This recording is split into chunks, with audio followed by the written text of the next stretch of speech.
అందరికీ నమస్కారం. నేను మీ వినూతా కోట. తెలుగింటి ఆడబిడ్డగా మీడియా ద్వారా రాష్ట్ర ప్రజానికానికి, శ్రీకాళహస్తి నియోజకవర్గ ప్రజలకు, నాతో పనిచేసిన మా జనసైనికులకు కొన్ని విషయాలు తెలియజేయడానికి మీ ముందుకు వీడియో ద్వారా వస్తున్నాను. మనసు నిండా పుట్టెడు బాధతో మీ ముందుకు వచ్చాను.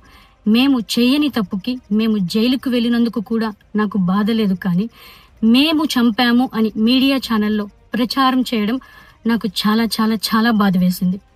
అతని చావులో మా ప్రమేయం లేదని గౌరవ కోర్టు భావించింది కాబట్టే నాకు 19 రోజుల్లో బెయిల్ వచ్చింది.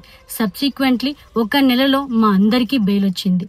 మేము ఫారెన్లో లక్షల జీతాలు వదులుకొని రాజకీయాల్లోకి వచ్చింది ప్రజలకు సేవ చేయడానికి, కానీ మనుషుల ప్రాణాలను తీయడానికైతే కాదు. అలాంటి మనస్తత్వం మాది కాదు.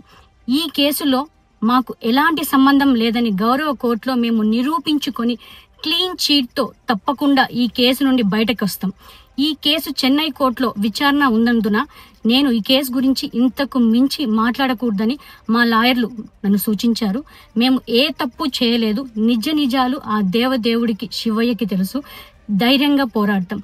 నేను జనసేన పార్టీ అధినేత శ్రీ పవన్ కళ్యాణ్ గారిని కలవడానికి ట్రై చేస్తున్నాను కాబట్టి ఇన్ని రోజులు మీడియా ముందుకు రాలేదు. మేము ప్రస్తుతం చెన్నైలో ఉన్నాము. త్వరలో నా పైన జరిగిన కుట్రకు సంబంధించిన వీడియోలతో, ఆధారాలతో మీడియా ముందుకు వస్తానని తెలియజేస్తున్నాను.